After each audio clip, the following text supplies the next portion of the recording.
morning, friends. The children's message this morning is called Cory and the Seventh Story.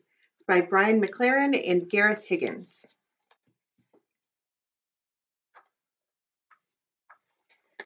And it begins like this. I'll show you the picture first. There once was a young raccoon named Cory. Cory lived in the old village, along the clear stream, near the deep forest, within the broad meadow. Cory loves stories. Stories about long ago, stories about today, stories about someday in the future. Most of all, Cory loved stories that end happily ever after. Every morning, Cory woke up full of excitement for the day's adventures, climbing trees, crossing creeks, and exploring new places with Owl, Cory's best friend. And here again, this is Cory and Owl.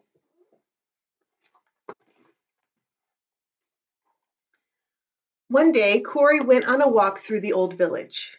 Owl, as usual, flew along. The young raccoon saw a fox and badger fighting. They snarled and screeched, they scratched and they bit. Finally, Fox ran away in defeat. There they are. Badger turned to Cory and said, "You like stories, so here is mine.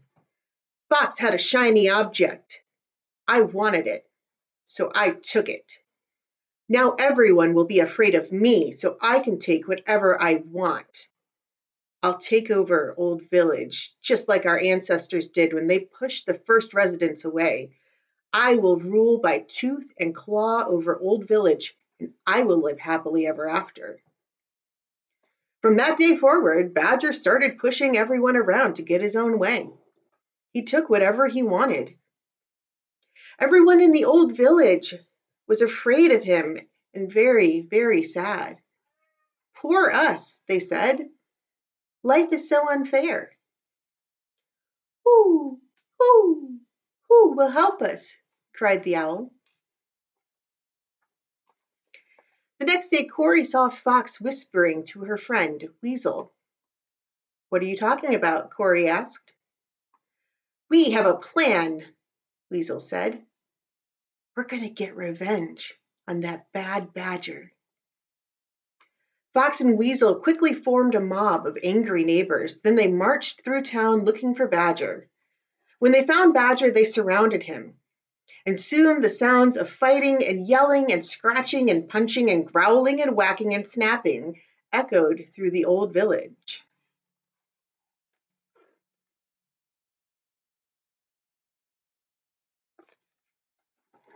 When the fight was over, Fox and Weasel were in power. From that day forward, Badger had to do whatever Fox and Weasel said. "Our enemy is defeated," Fox and Weasel shouted with joy. "Now we will live happily ever after." But Fox and Weasel were no better than Badger. They ruled the old village by tooth and claw. They made everyone afraid, and they took whatever they wanted. Nobody felt safe. "Different rulers, but the same danger," Owl said to Cory. Who will help us?" Just then Rabbit hopped, skipped, and jumped over to Cory and Owl. She ran fast circles around them as she spoke in her high-pitched voice. "The old village is a mess," she said. "There's fighting and trouble everywhere."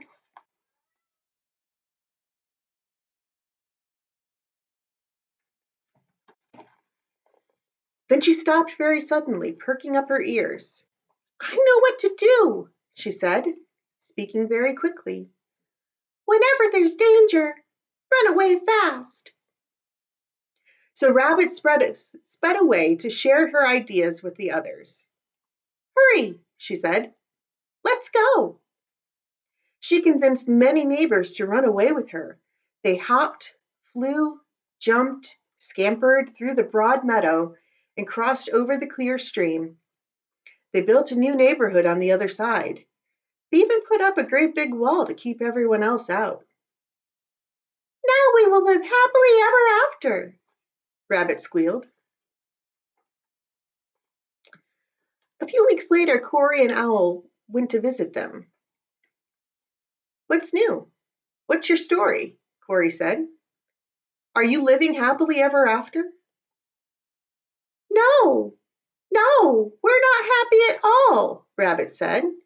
"We moved to a new place, but we brought our old stories with us." Some of them were acting like Badger, ruling over the others. Some of them were acting like Fox and Weasel, making plans to overthrow the rulers. And now they were trapped behind a big wall. And Rabbit said, "We are even worse off than before. Life is so unfair. We've jumped from one mess to another." "Well, maybe you should come back to the old village with us," Cory said. "Then we can work on our problems together." Rabbit's eyes brightened. She jumped up, hopped away, and quickly convinced the others to return to the old village.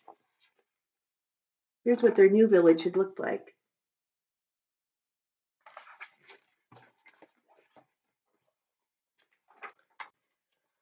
When they arrived, Old Skunk was standing on a stump, giving a speech to the crowd in Old Village Square. "You know what's wrong with this village?" Old Skunk asked. "We have been invaded by animals who don't fit in. Normal folks in this village have fur or feathers, but the invaders are different. They have yucky scales or slimy skin." Nobody had really noticed that before. They shoved turtle and lizard and snake and frog into the center of a circle in front of Old Skunk. He pointed a sharp claw at them and growled.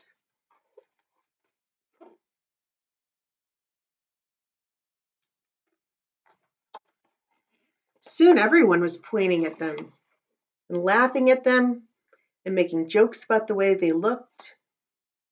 "Don't you think Old Village would be a better place if we cleaned it up and we got rid of these dirty, disgusting invaders?" Old Skunk snarled. Suddenly, the crowd started shoving turtle and lizard and snake and frog to the edge of town. "This is our village," the crowd shouted. "You're not welcome here anymore." Turtle and lizard and snake and frog were surprised and hurt to see their neighbors reject them.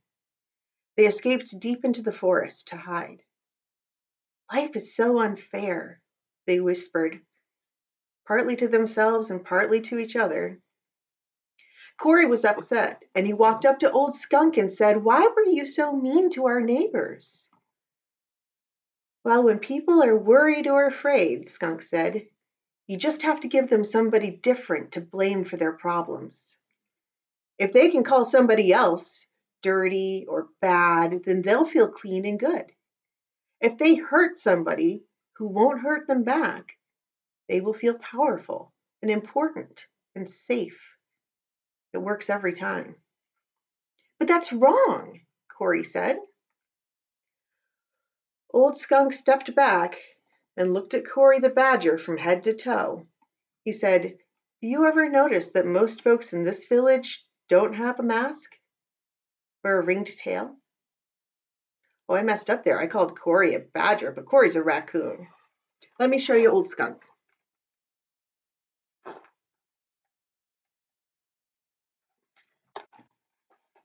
Old Skunk showed his sharp teeth, and Cory wasn't sure if he was smiling or snarling. The next day, Cory went for a walk and he noticed something really strange. Almost everyone was wearing baggy gray coats. Keep doing this backward.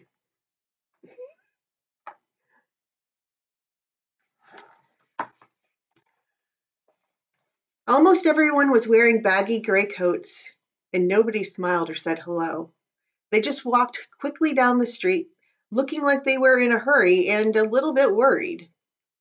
When Porcupine walked by, Cory stopped him. "What's going on here?" Cory asked. "Why are you covering up what makes you special?" Porcupine looked around nervously and then whispered, "I don't want Old Skunk to see my quills." I'm afraid he will laugh at me, and then I will have to go hide in the forest. Skunk has ruined everything for everyone. Now we will have to wear these ugly coats for the rest of our lives, and there's nothing we can do about it." He shook his head and he rushed quickly away. Cory's neighbors lived in a gray world of sameness and fear. "Life is so unfair," they cried, feeling very sorry for themselves. I'll show you that picture again.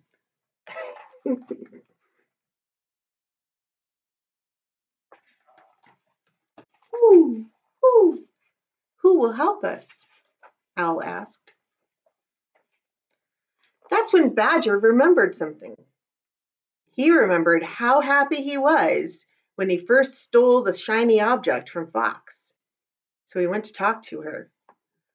"We could make everyone happy," he said, "if we sold everyone shiny objects. And we could get pretty rich, too."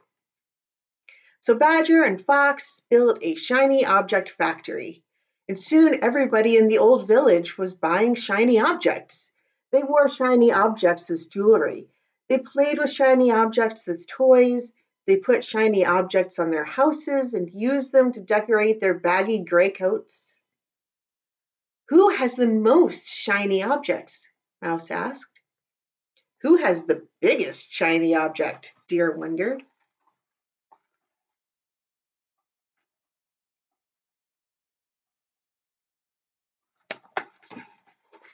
"Who has the most money from making and selling shiny objects to everyone?" Fox and Badger asked, laughing because they knew the answer to that. After that, Cory heard neighbors telling shiny object stories everywhere. "Just a few more shiny objects," they said, "and we will live happily ever after." Cory wanted to believe them, but looking around, Cory didn't feel happy. Badger and Fox cut down many beautiful trees to burn as fuel for their shiny object factory. The smokestacks filled the air with smelly gray smoke. The shiny object factory dumped dirty water into the ground, and it flowed into the clear stream where the fish and the tadpoles lived. Whenever there was a sports event or a concert, someone would interrupt with these annoying shiny object commercials. And ugly, shiny object big sale signs were popping up everywhere.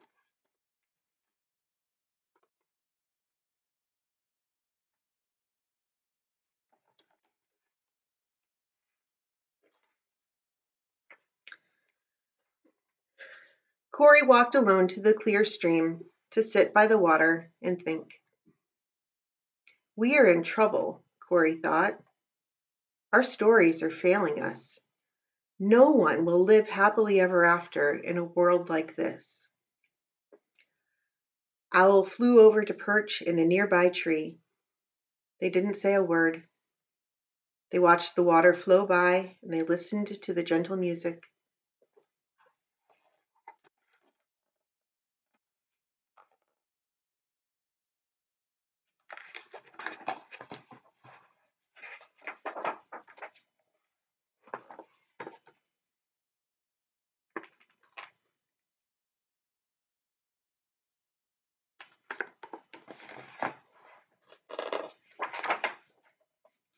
Cory leaned over, looked down into the clear water, and saw a sad raccoon face looking back. And then suddenly another face appeared. It was a large face with big brown eyes, a majestic creature that Cory had never seen before.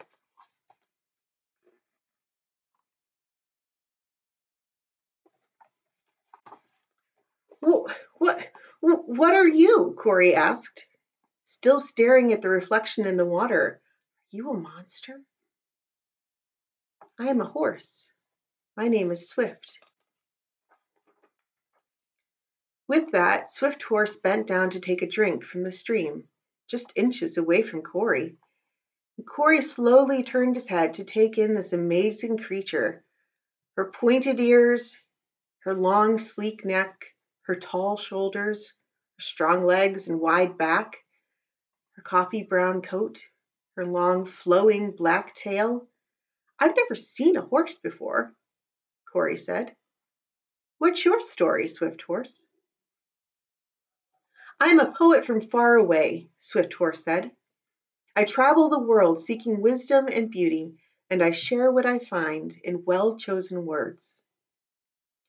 I'm happy to meet you, Cory said. I need wisdom and beauty right now because I have a very big problem and the world feels ugly to me. Swift Horse lowered her head and pointed her ears toward the young raccoon. Their noses were almost touching. Tell me, she said.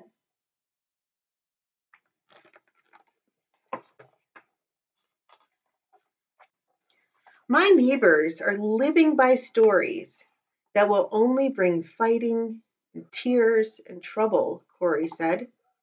Then Cory told Swift Horse about Badger taking power, Fox and Weasel taking revenge, and Rabbit running away, and Old Skunk scaring people away, and Porcupine and the baggy coats, and the rise of the shiny object factory, and all of Cory's sad neighbors who felt that life was so unfair.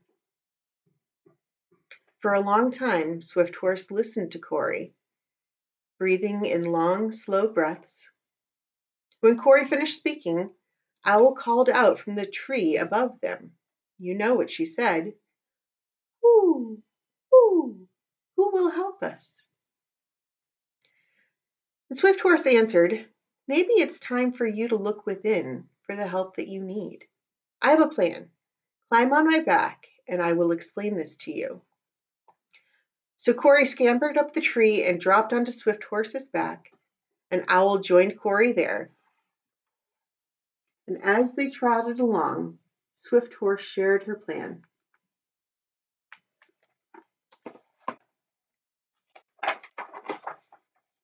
When they reached the old village square, a crowd quickly gathered because no one had ever seen a creature so large and so beautiful as Swift Horse.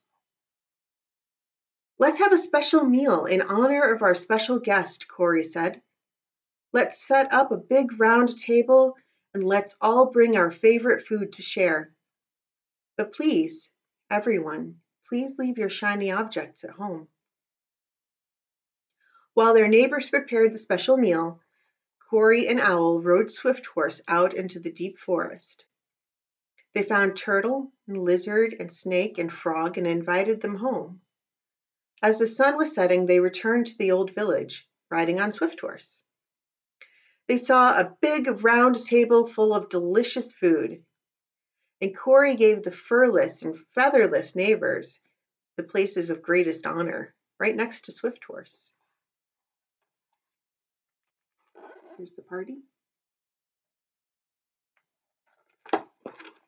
Then Cory asked everyone to take off their baggy gray coats so Swift Horse could see their beautiful differences. As they ate their meal, Cory's neighbors told their stories. Stories from their own lives, stories from the long ago days of their ancestors, stories of hope and joy, stories of pain and sorrow. And Swift Horse listened carefully to every word. After the meal, Cory turned to Swift Horse. Would you recite one of your poems for us? She nodded her head, shook her mane, looked at each guest with her big brown eyes, and began to speak. Her gentle, strong voice sounded like a song. She said 6 old stories wherever I go. The same 6 stories are running the show. The story of power to dominate, the story of striking back with fury and hate, the story of running to find a safe place, or pointing at others in shame and disgrace, or being stuck in self-pity for the pain we've been through, or of me having more shiny objects than you. These same 6 old stories steal freedom and laughter, so nobody lives happily ever after. But Swift Horse began walking around the table as she continued her poem, her hooves clip-clopping to the rhythm of her words. She said, "There's a new seventh story to live by, my friends. A new seventh story without us against them, of working for fairness in all that we do, of refusing to strike back when others strike you, of facing our problems and not running to hide, of not letting differences make us divide, of turning our pain into compassion for others, of not wanting more than our sisters and brothers." The new seventh story that I'm speaking of is the story of peace, and the hero is love. For a long, long time, there was only the sound of the wind in the trees and Swift Horse's hooves as she circled the big round table. Swift Horse stopped walking and spoke again. "My friends," she said, "the most wonderful story in the universe is the story of love growing and spreading from one heart to another. We all get to play a part in this story. There is no big or small, no short or tall, no best or worst, nor blessed or cursed, no dirty or clean, no cause to be mean, no rich or poor, no reason for war. We have more than enough in the story of love. Each is for all of us, and all are for each of us. This is the wisdom the new story teaches us." Eyes blinked and opened wide. Ears perked up, tails twitched, brows furrowed, and feathers ruffled. All around the table, faces looked surprised and curious. Smiles began to form on many faces. Swift Horse raised her head and let out a loud whinny that echoed through the streets.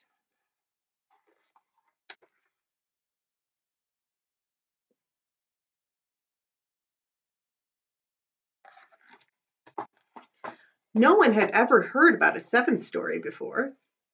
It sounded beautiful and wise to nearly everyone, except for Badger and Fox and Weasel and Skunk. All at once, they started growling and snarling. "No, stop! Be quiet! You're hurting our ears with your words," they shouted. "Go back to where you came from. We like ruling over others with tooth and claw. We like wearing our baggy gray coats, and most of all, we like making more and more money by selling more and more shiny objects. We will never have enough. We will never, ever, ever have enough, and we will never live by your silly seventh story. Go away and never come back, you big ugly donkey." Badger and Fox and Weasel and Skunk started throwing leftover food at Swift Horse. And then they threw their plates and silverware, too. They snarled terrible words at her. She began walking away and then turned back. Her eyes were sad but full of love. In her gentle, strong voice, she said, "Drive the poet away, but the story will stay.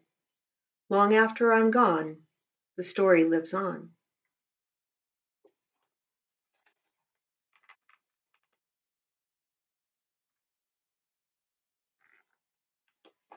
Her words only made them more angry. They jumped up from the table, ran toward her, and snapped at her legs. They drove her out of the village, over the broad meadow, to the edge of the clear stream near the deep forest, snarling and growling and snapping all of the way.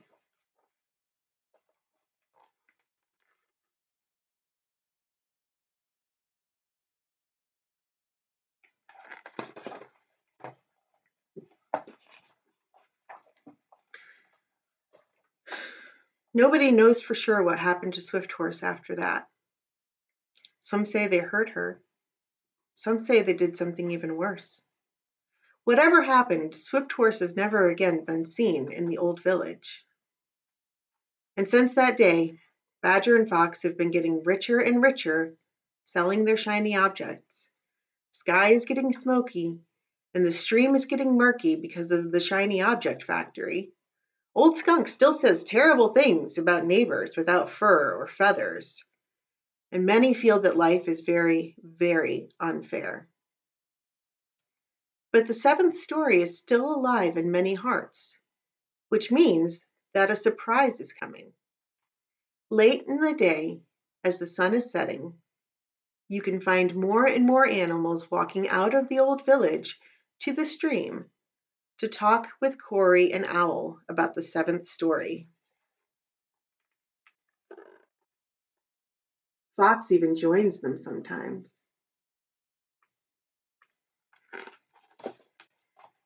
They leave their shiny objects at home. They take off their baggy gray coats and let their beautiful differences show. They recite Swift Horse's poem, and they all bring food and they share a meal. They build a glowing fire and sit around it. And after a while, Cory knows that it's time to speak. Swift Horse was right, Cory says. The old stories separate the old village into us and them, us ruling over them, us overthrowing them, us getting away from them, us bullying and rejecting them, us feeling sorry for ourselves because of them, or us having more shiny objects than them. But the truth is, Cory says, there is no them. We are all part of one great, big, beautiful, wonderful us. We can all choose to be a part of a healing story, the story of love. This story can set us free. This story can lead to a happy ending for everyone. Who, who, who will choose the seventh story of love?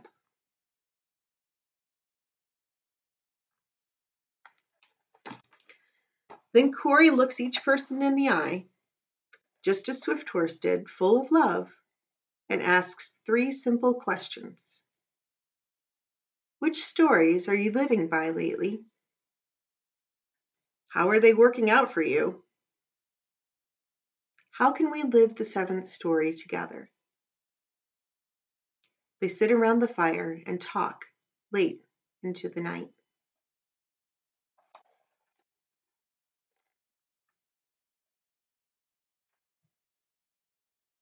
We have more than enough in the story of love.